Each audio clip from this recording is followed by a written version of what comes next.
Здравейте! Днес искам да ви покажа как работи нашата помпа за течности и гъсти плодови каши. Ако работите с чиста течност, тя може да изкара 6-7 тона на час. А в момента, ето може да видите тук отблизо, изферментирано, изронкано грозде. Не е изферментирало, само изронкано. Изронкано грозде, чисто изронкано грозде и с нейна помощ ще прекараме около 3-3,5 тона за един час. Айде, колега, пускай помпата. Тя е самозасмукваща и реверсивна. Ето. Почвам отгоре, за да видите, че може да прекара всичко. Семки, люспи, четки дори ако са останали малко в кашата, без усилие минават през гуменото работно колело. О, така дърпа, че как се боря с нея. Доста силна. Мощност има.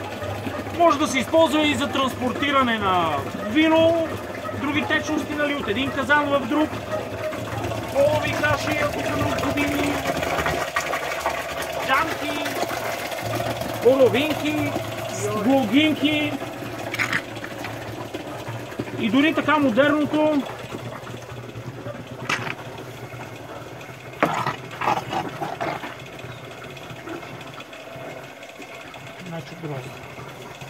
О, издърпателно. Защото наистина намалява виното.